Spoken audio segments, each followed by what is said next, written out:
Good morning. Thank you so much for being here. Like you, someone introduced me to ProKids, and that was way back in 1992 when I became a ProKids CASA volunteer, a court-appointed special advocate. When I think back, one of the things my parents attempted to teach me is that justice is worth fighting for.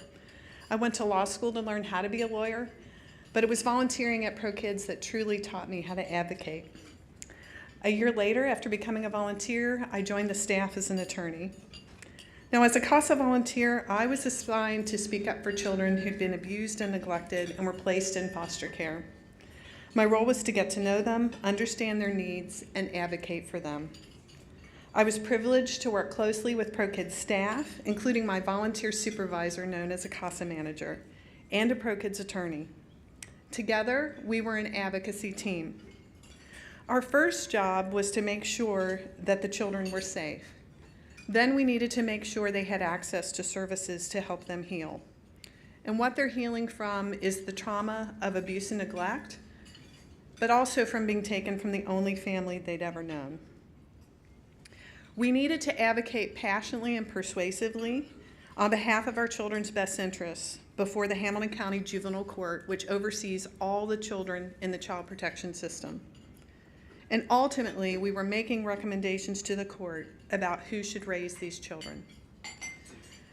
So this work, in so many years, has allowed me to witness children with broken bodies and spirits, but also the power of resilience. This year, I've never heard such serious concerns about our community from so many people. Concern about what is happening right now and what this means for the future, for our children and grandchildren. We're facing some brutal truths. Abuse and neglect, mental illness, substance abuse, and poverty are completely intertwined, leaving kids so traumatized it affects every aspect of their lives. When kids enter school with this kind of toxic stress, they struggle to pay attention, to participate, to learn. Why? Because they're often distracted, scanning the faces in the room, looking for changes in expression that tell them they're about to be hit. This skill that allowed them to survive in a violent environment becomes their kryptonite in school. And if they aren't reading by the 3rd grade, they aren't likely to graduate, and the cycle continues. Now, people have told me how sickened they are about young children terrorized by violence, growing into teens full of deep despair who begin to self-medicate, resulting in babies born suffering painful withdrawal from drugs, with no family to hold or comfort them. I can't stand it, and I bet you can't either. Now, growing up, my dad said often, "You're either part of the problem or part of the solution." There are no sidelines to watch from. It's painful and heartbreaking to know that children suffer. But the truth is, we are not helpless. We have the power to save them, and we are in the fight of our life as a community. What is at the core of all that is beautiful and all that is tragic is family. Your family, my family, families a few blocks from here, or families miles away from here. It's our families together that make up our community. And our community is actually the true legacy we leave for our children. Now, the brutal facts may sound overwhelming, but each of us can start by shrinking the problem. You may have been awakened this morning by an Amber Alert about a 1-year-old baby boy. On your way here today, imagine if you saw him standing alone on the side of the road crying. Thoughts would flood your mind. What's going on? Is he going to step out into the street? And with your mind racing and your heart pounding, you would stop your car, get out, and rescue him. You wouldn't say to yourself, "This is overwhelming. There's nothing I can do. I don't know where to begin." There is no question you would rush to act, to be the someone. So how do we unleash the power of our urgent human response for a child who happens to be behind closed doors? ProKids exists because of children right here in Cincinnati who've been abused and neglected so severely that they've entered the child protection system. In Hamilton County alone, that's about 3,500 children each year. These are the worst of the worst situations out of the 16,000 children annually who receive help from the county due to maltreatment. ProKids' vision is a safe, permanent, and nurturing home for every child. We work to achieve this vision by mobilizing the community to break the vicious cycle of abuse and neglect. Day to day, we're recruiting, training, and supporting community volunteers to speak up for these children and help guide them to safe environments where they can thrive. And since 1981, ProKids has served thousands of children.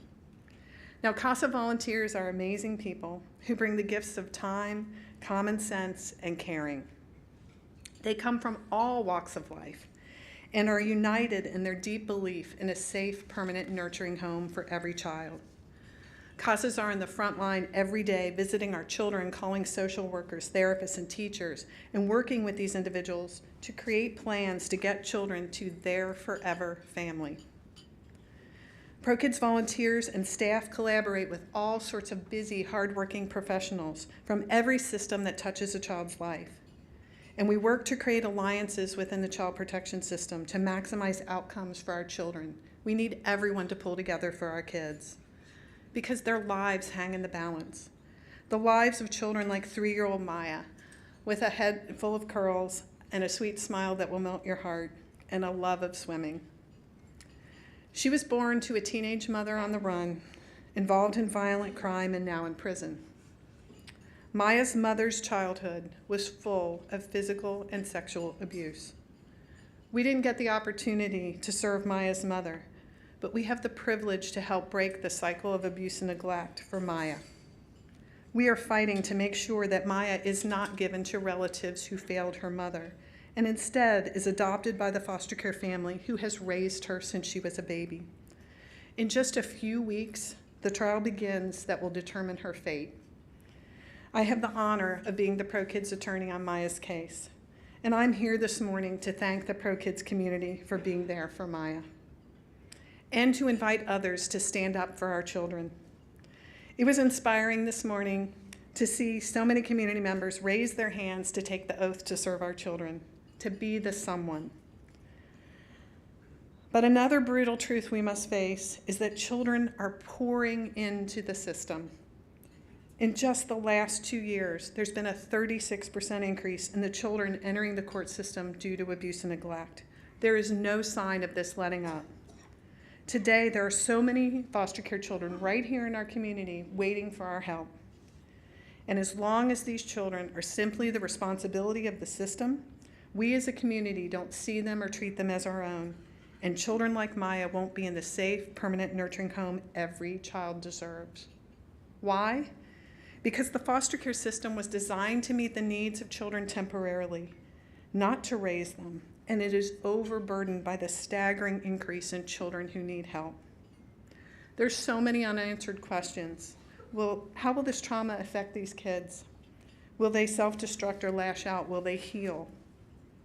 But there are questions for us too. Will we take action today or leave it to the next generation to deal with the aftermath? The truth is, it's not an agency or a system that cares for our children. It's a committed community. Now, since we began telling you ProKids' story and asking for your help, you've shown us what's possible. Thanks to our Friends of Children's Society members who've made a multi-year pledge to ProKids and all of our supporters, we've been able to add additional passionate and dedicated staff members and volunteers, and we deeply appreciate your support. Our supporters understand that mobilizing the community is highly effective. We have been able to more than double the number of children we serve. Last year, a record-setting 224 CASA volunteers spoke up for 757 children. And as you just heard, already this year we're at 225. But most importantly, abuse and neglect stopped for 99% of the children we served in 2016. And that's a rate we've now maintained for 2 decades. Thank you.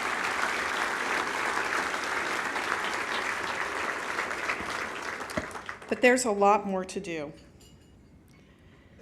Our urgent goal is to get the community's help to all the children in need. And we know reaching this vision means breaking a cycle of abuse and neglect that's typically spanned generations and creating a new cycle of growing up safe and confident. But how do we get there?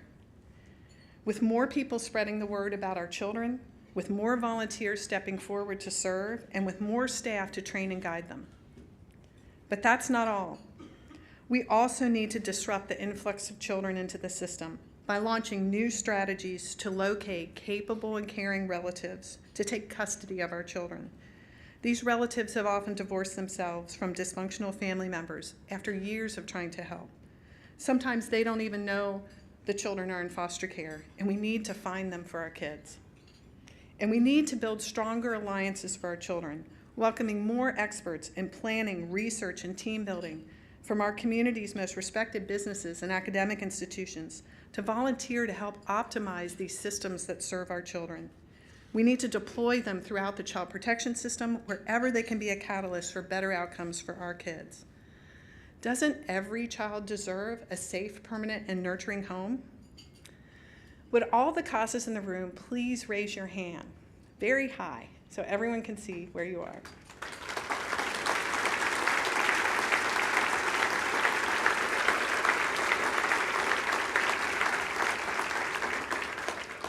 Thank you for giving our children a voice and a chance at a childhood.